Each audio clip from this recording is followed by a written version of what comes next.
നമസ്കാരം. മൂന്നാമത്തെ വീഡിയോ ആണ്. ജനുവരി 1 രാത്രി ആദ്യത്തെ വീഡിയോ ഞാൻ ചെയ്തു. എല്ലാവർക്കും അയച്ചു. കിടന്നുറങ്ങിയപ്പോൾ ഒരുപാട് ലേറ്റായി. ഇന്നലെ രാവിലെ 2-ാം തീയതി തിരുവനന്തപുരത്ത് ഒരു കേസിൻ്റെ ആവശ്യമായി ബന്ധപ്പെട്ട് പോകേണ്ടി വന്നതിനാൽ നാഷണൽ ഹൈവേയിൽ നേരത്തെ ഓടി അപ്പുറത്തിറങ്ങാൻ വേണ്ടി ഞാൻ കുറച്ച് നേരത്തെ പോയി. രാത്രി ഒരുപാട് ലേറ്റായിട്ടാണ് വന്നത്. ഇന്നലത്തെ 2ാമത്തെ വീഡിയോ ചെയ്തു. എല്ലാവർക്കും അയച്ചു. കിടന്നുറങ്ങിയപ്പോൾ 2:50 3:30 ഞാൻ എഴുന്നേറ്റു. 4:40 ഏറനാടിനകത്ത് ഞാൻ എറണാകുളം പോയി. മലയാളത്തിൻ്റെ പ്രിയപ്പെട്ട PRO AS ദിനേശ് ചേട്ടനോട് ഒരു സിനിമാ കഥ പറയാനാണ് ഞാൻ പോയത്. അദ്ദേഹവുമായി ഒരുപാട് സംസാരിച്ചു. കോടതി വെറുതെ വിട്ട ദിലീപ് എന്ന നടനെക്കുറിച്ച് ഒരുപാട് സംസാരിച്ചു. കോടതി വെറുതെ വിട്ടിട്ടും ഗവൺമെൻറ് മാധ്യമങ്ങളും വേട്ടയാടുന്ന ഒരു വ്യക്തി എന്ന നിലയിൽ അദ്ദേഹത്തിനോടുള്ള എൻ്റെ ഒരു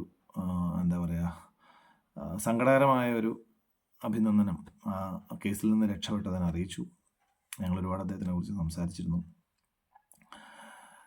ഉറക്കം എന്നത് കൃത്യമായി ചെയ്യേണ്ട ഒരു സംഗതിയാണെന്ന് ബോധ്യപ്പെടുന്ന തരത്തിലായിരുന്നു പിന്നീടത്തെ കഥ.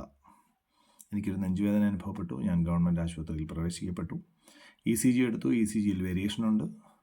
ഞാൻ തിരിച്ച് കൊല്ലത്ത് വന്നു. കൊല്ലത്തിൻ്റെ പ്രിയപ്പെട്ട ഡോക്ടർ ജേക്കബ് ജോൺ സാറിനോട് സംസാരിച്ചു. അദ്ദേഹം പറഞ്ഞു പ്രോപ്പറായിട്ട് ഉറങ്ങുക. കാർഡിയാക് അറസ്റ്റ് അല്ലെങ്കിൽ കാർഡിയാക് ഇഷ്യൂ എന്ന് പറയുന്ന ലെവലിലോട്ടൊന്നും ഈ റിസൾട്ടിലില്ല. അതുകൊണ്ട് എത്രയും കൃത്യമായി ഉറങ്ങാമോ അത്രയും ഉറങ്ങുക. 8 മണിക്കൂർ കൃത്യമായിട്ട് ഉറങ്ങേണ്ട ഒരു സാഹചര്യം ഒരു അഡൽട്ട് മെയിലിന് അല്ലെങ്കിൽ അഡൽട്ട് ഹ്യൂമനുണ്ട് എന്ന് അദ്ദേഹം അറിയിച്ചു. വിഷയത്തിലേക്ക് കടക്കാം. പ്രധാനമന്ത്രിയുടെ ജന ആരോഗ്യ യോജന പ്രകാരമുള്ള വയോബന്ധന കാർഡ് 70 വയസ്സിന് മുകളിലോട്ടുള്ള ആൾക്കാർക്ക് ചികിത്സ ഫ്രീ ആക്കിയിട്ടുള്ള ആ സംവിധാനം കേരളത്തിൽ നടപ്പിലായിട്ടില്ല. ഞാൻ വിവരാവകാശം കൊടുത്തിട്ടുണ്ട്. അതിൻ്റെ ഉത്തരം ലഭിക്കുന്ന മുറയ്ക്ക് ഹൈക്കോടതിയിൽ ഒരു റിട്ട് പെറ്റീഷൻ കൊടുക്കാനാണ് പദ്ധതി. നാളെ മറ്റൊരു വീഡിയോയുമായി വീണ്ടും കാണാം. നന്ദി, നമസ്കാരം.